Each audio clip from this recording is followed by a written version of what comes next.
Ramakrishna sir. Ramakrishna Hari, जय शिवराय. बोला दादा. Sir, हा पाऊस कोणकोणत्या भागामध्ये व्याप्त होईल, व्याप्ती त्याची कुठे कुठे असेल त्याविषयी सविस्तर सांगा. 2 दिवस वातावरण हे कमी असणार आहे. मराठवाडा, विदर्भ, पश्चिम महाराष्ट्रात मान्सून पूर्व पावसाला आता ब्रेक लागणार आहे आणि मान्सूनच्या वातावरणासाठी वातावरण हे अनुकूल झालेलं आहे. त्यामुळे राज्यामध्ये पुढील 4 दिवस वारे हे जोराने वाहतील. वातावरण 2 दिवस म्हणजे आज, उद्या आणि परवा अशा 3 दिवसापर्यंत वातावरण भकास वाटू लागेल. पण याला न घाबरता पुढील वातावरणासाठी हे वातावरण अशाच प्रकारचे वारे जोराने वाहत असतात आणि हेच वारे अवघ्या 3 दिवसात पुन्हा आभाळ काढणार आहे. मराठवाड्यामध्ये, पश्चिम महाराष्ट्रामध्ये, दक्षिण महाराष्ट्रामध्ये आणि तुरळक ठिकाणी विदर्भामध्ये 13 तारखेपासून पुन्हा ढगाळ वातावरण आणि शितुडे सातुडे जे काही ज्या शेतकऱ्यांनी पाण्याच्या भरोश्यावरती पेरण्या केल्यात म्हणजे स्वतः पाण्याच्या जिम्मेदारीने अशा शेतकऱ्यांना थोडा याच्यामध्ये दिलासा मिळेल. पण ऍक्च्युअल मान्सून हा 15 आणि 16ला जे तुम्हाला जवळपास 13 मे पासून सांगितलेली जी काही तारीख आहे या तारखेच्या आत पेरण्या करू नका हा देखील सल्ला प्रत्येक व्हिडिओमध्ये दिलेला आहे. त्याचप्रमाणे हा मान्सून पोषक परिस्थिती निर्माण करतोय. ऍक्च्युअल सगळ्यांना पडलेला जो काही प्रश्न आहे नेमक्या पेरण्या कोणत्या तारखेला होईल, 15-16 पासून स्टार्टअप होतील आणि 22 पर्यंत ह्या पेरण्या आवरतील. म्हणजे 20 पर्यंत पेरण्या महाराष्ट्राच्या 40 ते 50% आवरत्या होतील अशी अनुकूल परिस्थिती आहे. त्याचबरोबर मग आज 10 तारखेला कोणत्या भागामध्ये पाऊस असेल तर लक्षात ठेवा, हिंगणघाट परिसर, नागपूर परिसर, चंद्रपूर परिसर ह्या कोपऱ्यामधल्या भागांना ह्या 3 जिल्ह्याला वळिवासारखा पाऊस पडण्याची शक्यता आहे. कारण की अवकाळी आता उत्तर महाराष्ट्राबरोबरच MP मध्ये सरकणार आहे. त्यामुळे पूर्व विदर्भातल्या ह्या 3 जिल्ह्यांना थोडी पोषक परिस्थिती आहे. नाशिक, पश्चिम महाराष्ट्रातल्या अहिल्यानगर वगैरे भागांना तुरळक ठिकाणी ढगाळ वातावरण होऊन दिवस मावळता किंवा संध्याकाळच्या वेळेला हलका पाऊस पडेल. त्यामध्ये व्याप्ती मोठी नाहीये. मात्र शनिवारी जवळपास 13 तारखेला पुन्हा मराठवाड्यामध्ये, विदर्भामध्ये ढगाळ वातावरण होणार आहे आणि मराठवाड्यामध्ये काही हिंगोली परिसरात, नांदेड परिसरात, लातूर परिसरात मागच्या पावसासारखा 10-15% एवढी व्याप्ती असणारा मान्सून पूर्व पाऊस होणार आहे. त्याचबरोबर परिस्थिती किचकट नाहीये, पण परिस्थिती पुढे देखील सुधारणार आहे. त्यामुळे 15-16 पर्यंत पेरण्या बंद असाव्यात, करूच नका हा सल्ला वारंवार दिलेला आहे.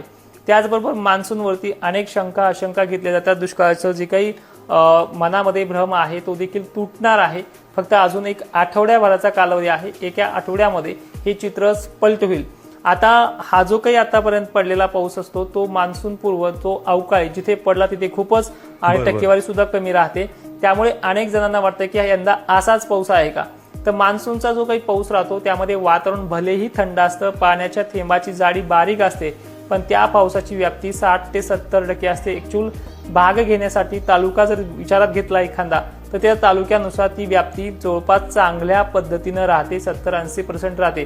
त्यामुळे कमीत कमी 15-16 पासून जसा पूर्व विदर्भ म्हणजे नागपूर वगैरे, चंद्रपूर या भागामध्ये समाविष्ट होत मान्सून महाराष्ट्र व्यापायला तिथून पुढे सुद्धा 3 दिवस घेऊ शकतो, एकंदरीत 18 तारखेपर्यंत.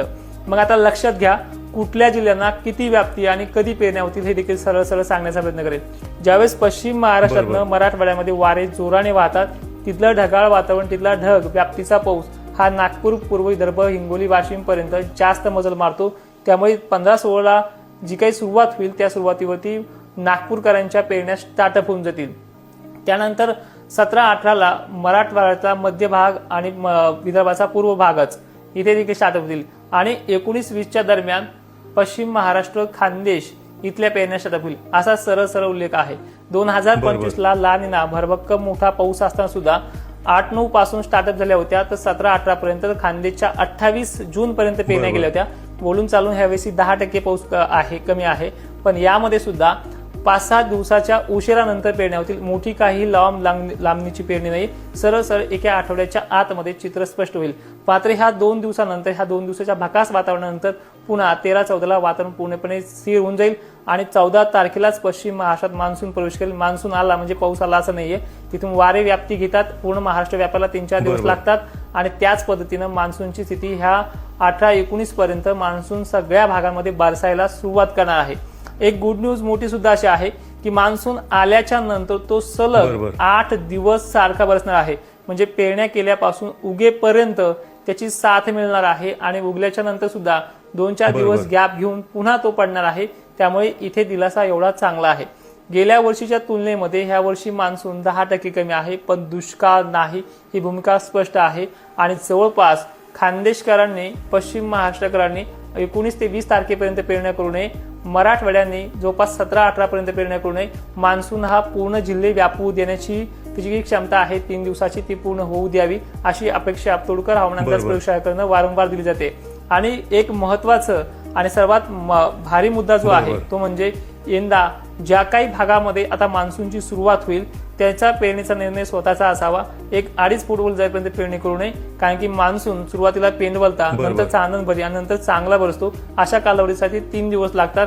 त्यामुळे 17ला सुरुवात केली तर 20 पर्यंत, 15ला सुरुवात केली तर 18 पर्यंत असा 3 दिवसाचा कालावधी घ्यावा अशी एक अपेक्षा आहे.